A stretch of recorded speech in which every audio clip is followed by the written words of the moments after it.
Welcome to Sci-Fi Frontier. I'm Dominic, and in this video I'm going to be talking about the 1993 movie Robot Wars. So this was a movie, I saw it when it was new on VHS, like way back in 93. A friend of mine, we both watched Robot Jocks, and we both liked that one, so this one popped up, and it was supposed to be the sequel to Robot Jocks.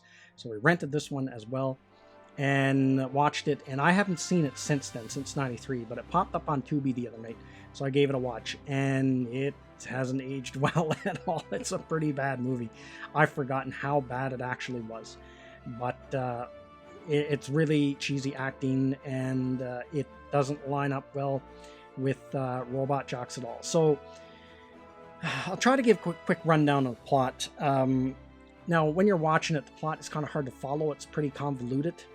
So the plot is, it's in the future, and there are these different factions that are warring against each other, and one faction is like this big mega corporation that they manufacture these scorpion mechs that look like big giant scorpions, and they transport people from different zones, I think, almost like as a tourist business, and that's how they make their money. But at the same time, they also contain they're also in the business of containing toxic waste and stuff like that as well. Now, while you're getting transported, at any time you get attacked by these like wasteland dwellers that got like laser tanks and stuff, and so that's what happens at the beginning of the movie. They're transporting these people, and they get attacked. But the mech guy, the main pilot, he's like the best pilot. His name is Drake, and Marion Drake, and he ends up wiping out these guys with their laser tanks, and he gets the passengers to safety.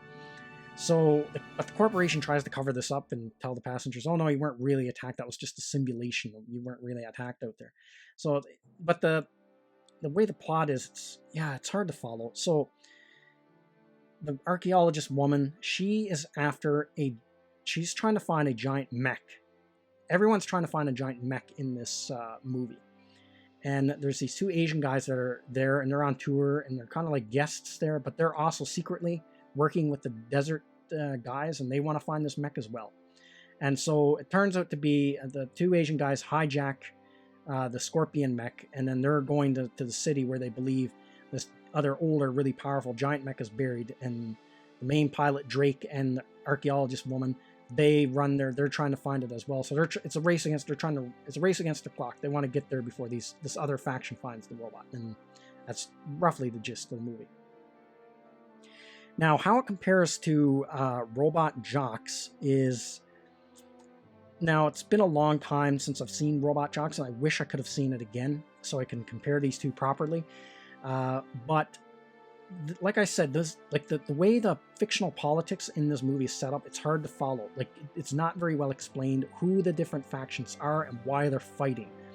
And it makes it for, like, a confusing watch. It makes it kind of hard to follow. Where in Robot Jocks, it was such a simple setup that I can remember it right till this day, years without having watched it again. But in Robot Jocks, the setup was that nations no longer had actual wars anymore. Each nation had a giant mech, and how they decided conflict was the mech of one country would fight the mech of another country inside like this giant arena with all these people watching, and then whoever won, that would decide the conflict or decide the outcome of whatever they were fighting about. And then the main mech in that one, the best mech that there was, like the champion mech guy, was like this Russian guy, and he was a bad guy. So like that was a simple setup, like, so you understood exactly why the robots were fighting and why it was set up the way it was. But in this movie, this is not the case at all. So there's that problem with the film. And the other thing is the acting in this movie is, especially the main actor, the guy that plays Marion Drake, Captain Drake, his acting is so hammed up and cheesy. There's a few scenes where it's almost hard to watch him act. He hams up so bad, it's cringeworthy. Like when he first meets the other main character, this archaeologist woman named Lida, she's complaining about how lousy the pilot was, but he was the pilot, so he confronts her, and then he like hits on her, and it's in like the most over-the-top written out to lunch comic book way possible, and it was hard to watch. It was super cringy and hard to watch.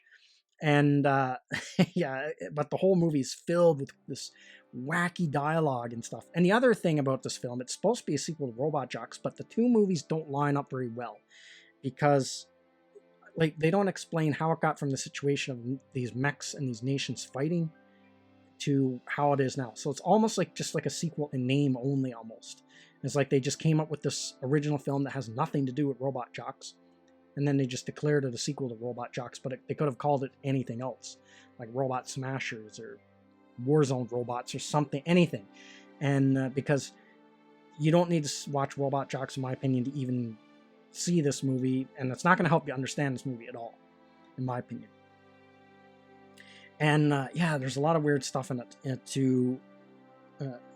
Yeah, like there's one scene, because there's one actress in this movie that I recognize, and her name was Lisa Renae, and she plays this reporter girl named Annie in the movie, and she's friends with the blonde archaeologist girl. And she used to play Billy on Days of Our Lives. I don't know how many people here watched Days of Our Lives back in the day, but she was like, I think, the original Billy, and then she got replaced later on by another woman. But she's in this film, and she's like really young in this movie, but she's friends with the archaeologist woman, and then they're in the mech, and they're going to this other zone or whatever, and there's this guy, he's like in the movie quite a bit, but he's almost like a stewardess or like a tour guide type personality in the movie.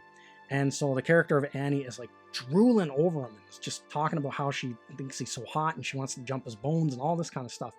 But while they're riding in the mech, they have to wear these helmets, but the helmets look absolutely ridiculous. They look like bike helmets, but like with the tops peeled off them. It's just like a foam like frame on their head in the shape of a bike helmet. It looks absolutely ridiculous on the actors. So she's talking about how she wants to jump this guy's bones and how sexy he is and all this. And then when it shows the guy she's talking about, he's wearing one of those absolutely ridiculous helmets, and he looks like a complete knob. It is hilarious. So stuff like that in the movie.